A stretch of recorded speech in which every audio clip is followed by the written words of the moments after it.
উত্তর ত্রিপুরার কদমতলা ব্লক এলাকার 19টি জিবি, 15টি পঞ্চায়েত সমিতি ও 4টি জেলা পরিষদ আসনের ভোট গণনা হয় সোমবার। এদিন কদমতলা দ্বাদশমান স্কুলে কড়া নিরাপত্তার মধ্য দিয়ে ভোট গণনার কাজ শুরু হয়। এতে 19টি গ্রাম পঞ্চায়েতের মধ্যে কালাগাঙ্গের পাড়, রাজনগর, কুর্তি ও পূর্ব ফুলবাড়ি জিবি বিরোধীদের দখলে গেলেও বাকি 15টি গ্রাম পঞ্চায়েত দখল করে বিজেপি। তার মধ্যে পূর্ব চুরাইবাড়ি ও বড়গোল গ্রাম পঞ্চায়েতে সবকটি আসন দখল করে বিজেপি। এদিকে 15টি পঞ্চায়েত সমিতির আসনের মধ্যে কুর্তি, রাজনগর ও কালাঙ্গারির পাড় এই দুটি পঞ্চায়েত সমিতি দখল করেছে সিপিএম, আর বাকি 13টি আসনেই জয়ী হয়েছে বিজেপি। 5টি জেলা পরিষদ আসনে ব্যাপক ভোটে জয়ী হন বিজেপি প্রার্থীরা।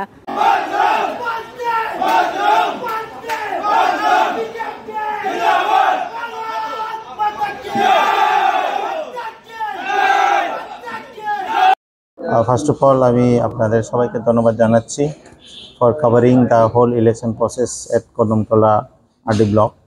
তো আমাদের এখানে আপনারা সবাই জানেন কদমতলা আরডি ব্লক সারা ত্রিপুরার সাথেই গত 8 তারিখ আগস্ট ভোট হয়েছে।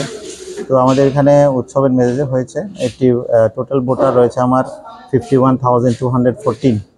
এর মধ্যে ভোট কাস্টিং হয়েছে 83.45% এবং পুরা ইলেকশনটাই আমার এখানে এই পুরা কনস্টিটিউয়েন্সিতে শান্তিপূর্ণভাবে হয়। তো আজকে আমাদের কাউন্টিং ডেট ছিল 12 তারিখ। তো 12 তারিখ থেকেই আমাদের সকাল 8টা থেকেই আমাদের কাউন্টিং স্টার্ট হয়। তো টোটাল আমাদের যে 235 পঞ্চায়েত সিটস রয়েছে, এখানের মধ্যে 2টা আনকন্টেস্টেড অলরেডি আছিল। তো 233 সিটে আমাদের কন্টেস্ট হয়।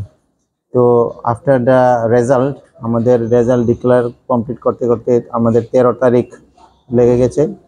তো আমাদের at end of the day সবটাই কাউন্ট হয়েছে।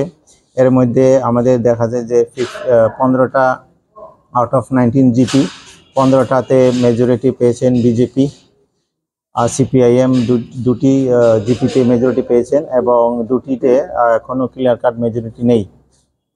অ্যান্ড আমাদের জেলা পরিষদ রয়েছে 5টি সিট, সব 5টিতেই বিজেপি পেয়েছে। পঞ্চায়েত সমিতি রয়েছে 15টি আসনের মধ্যে 13টি বিজেপি পেয়েছেন এবং 2টি সিপিএম পেয়েছে। তো ইট ওয়াজ ওভারঅল এ সাকসেসফুল ইভেন্ট। আমি সকলকেই, specially political parties, police personnel, official stuffs, all as a team আমরা সবাই কাজ করেছি এবং সবাইকে অসংখ্য ধন্যবাদ।